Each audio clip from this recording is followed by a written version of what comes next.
नमस्कार, आप सभी का स्वागत है मेरी वीडियो में। आज मैं आपके लिए कक्षा 8 पंचमा पाठा संस्कृत का गीता सुगीता कर्तव्या लेकर आई हूँ। गीता का गान सुंदर करना चाहिए। आज इस वीडियो में हम पाठ का भावार्थ और अर्थ समझेंगे। सबसे पहले आप यहाँ पे देख सकते हैं शब्दार्थ दिए गए हैं। आप स्क्रीनशॉट भी ले सकते हैं, देख सकते हैं।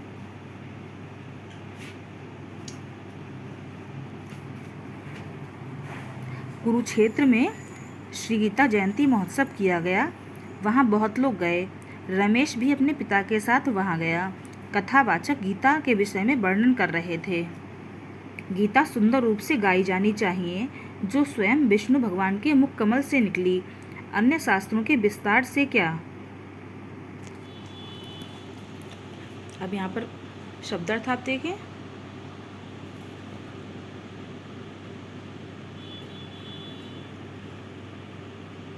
इसके बाद है, ये सुनकर रमेश ने पिता से पूछा, पिताजी गीता क्या है, कैसे सुंदर गान करना चाहिए।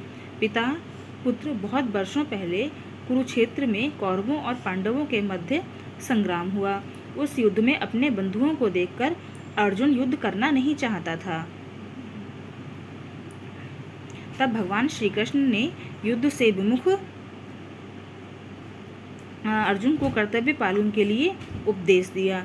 श्री कृष्ण का उपदेश ही श्रीमद् भागवत गीता है।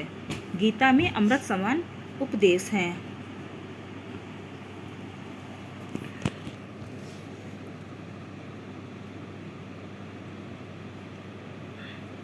रमेश, तो सुंदर गान करना चाहिए, इसका क्या तात्पर्य है। पिता, इसका तात्पर्य है कि गीता का अभ्यास अच्छे रूप से करना चाहिए। गीता उत्तम भाव से पढ़ी जानी चाहिए। कार्य क्षेत्र और जीवन क्षेत्र में गीता का उपदेश पालन करने योग्य है। इस पाठ में हम श्रीमद् भागवत गीता के कुछ श्लोकों को पढ़ते हैं। हम श्लोकों को मिलकर गाते भी हैं। यहाँ पर पहला श्लोक दिया हुआ है। दुखेषु अनुदिग्मा सुखेषु विगत स्पृहा वीतराग भय क्रोधा स्थिति मुनि उच्यते।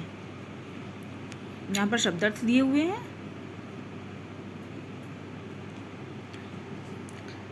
अब है, दुखों में अविचलित मन वाला, सुखों में आसक्ति रहित, वासना भय क्रोध से रहित, स्थिर बुद्धि वाला मुनि कहा जाता है। फिर से देखते हैं। दुखों में अविचलित मन वाला, सुख में आसक्ति रहित, वासना भय क्रोध से रहित, स्थिर बुद्धि वाला मुनि कहा जाता है।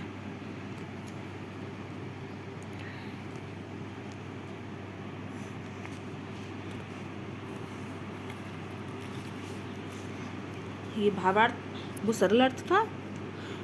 अब इसका अर्थ बताते हैं। जो मनुष्य आपत्ति काल में उद्वेग अनुभव नहीं करता, जो सुख प्राप्ति में भी आसक्ति रहित होता है, जो इच्छा भय क्रोध इत्यादि से मुक्त होता है, वह मौनी पुरुष या स्थित प्रज्ञ होता है।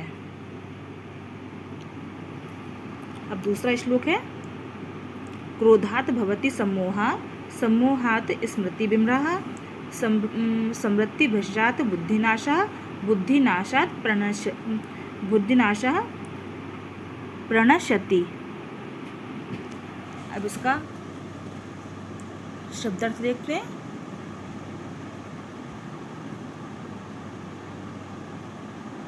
इसका सरलार्थ है, क्रोध से सम्मोह होता है, सम्मोह से स्मृति का नाश, स्मृति के नाश से बुद्धि का नाश होता है, बुद्धि नाश से मनुष्य नष्ट हो जाता है। अब इसका अर्थ देखते हैं। मनुष्य को जब क्रोध होता है, तब क्रोध से अविवेक उत्पन्न होता है। अविवेक से स्वयं को भूलता है, क्या योग्य और क्या अयोग्य, ऐसा न सोचकर क्रोध से विभ्रम को प्राप्त होता है। जब अधिक विभ्रम होता है, तब मनुष्य की स्मृति निष्क्रिय और नष्ट होती है।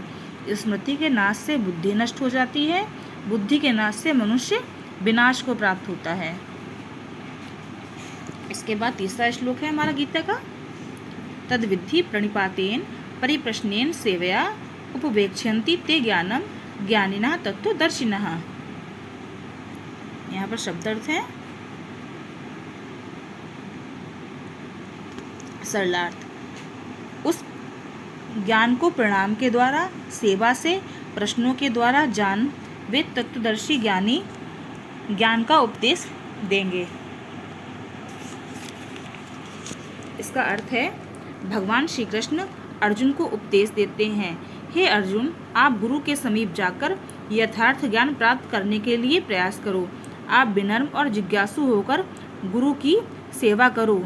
तत्वज्ञानी गुरु आपको ज्ञान देंगे, क्योंकि जिन्होंने सत्य के दर्शन किए हैं वे ही यथार्थ ज्ञानी होते हैं।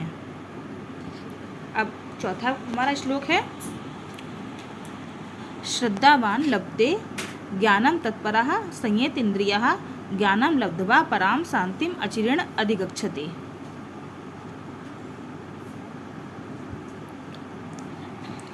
इंद्रियों को संयमित रखने वाला तत्पर श्रद्धावान ज्ञान प्राप्त करता है तथा ज्ञान प्राप्त करके शीघ्रता से परम शांति को प्राप्त करता है।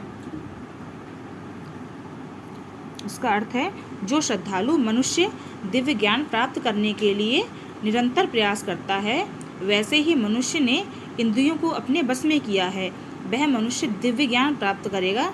वैसा दिव्य ज्ञान प्राप्त कर वह पुरुष जीवन में अनंत आनंद प्राप्त करता है। अब है, अदेष्टा सर्वभूतानां मैत्रः करुण एव च निर्ममो निरहंकारा समदुख सुखा लक्ष्मी। यहाँ पर शब्दार्थ है,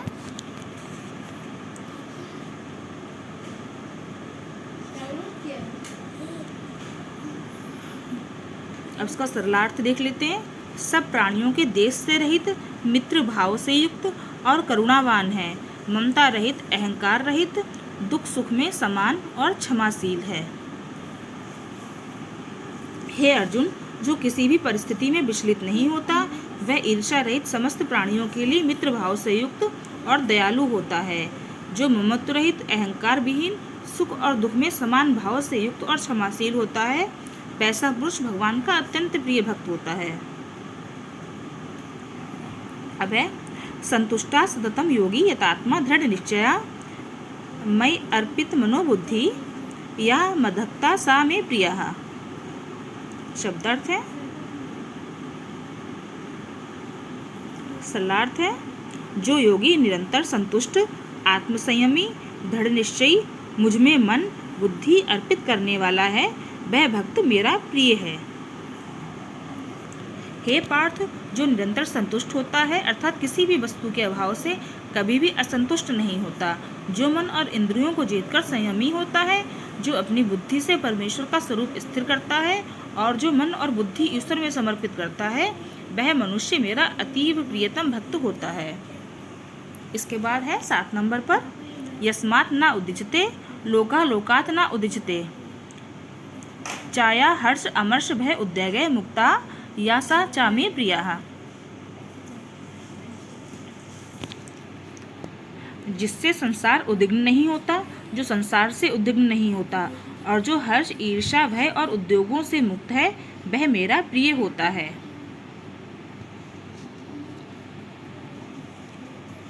हे अर्जुन, जिस मनुष्य से कोई भी मनुष्य या प्राणी उद्विग्न नहीं होता और जो मनुष्य अन्य जन या प्राणी से उद्विग्न नहीं होता और जो हर्ष ईर्ष्या भय और चिंता से रहित होता है, वह मेरा अतीव प्रिय भक्त होता है। अंतिम श्लोक है, अनुदेगकरम वाक्यम सत्यम प्रियहितम च यत् स्वाध्यायाभ्यसनम च एव वाङ्मयं तप उच्यते। सरलार्थ, जो वाक्य उद्वेग रहित, सत्य, प्रिय और हितकारी है, स्वाध्याय और अभ्यास ही वाणी के तप कहे जाते हैं। अर्थ, जो वाक्य उद्वेग नहीं पैदा करता, सत्य प्रिय करने वाला और हितकारी भाषण हो, वह वाणी का तप कहा जाता है। शास्त्र आदि में स्वाध्याय और उनका अभ्यास वाचिक तप कहा जाता है तथा स्वाध्याय और अभ्यास भी उसी विधि से वाणी का तप कहा जाता है। अतः विद्यार्थियों द्वारा स्मरणीय है कि प्रिय वाक्य बोलने से सभी प्राणी संतुष्ट होते हैं, इसलिए वैसा ही बोलना चाहिए। बोलने में क्या दरिद्रता। इसके साथ ही यहाँ पर समाप्त होता है। अगले वीडियो में मैं प्रश्नोत्तर और अभ्यास कार्य लेकर आऊँगी। अगर आपको ये पसंद आया हो, चैनल को लाइक सब्सक्राइब करना ना भूलें। धन्यवाद।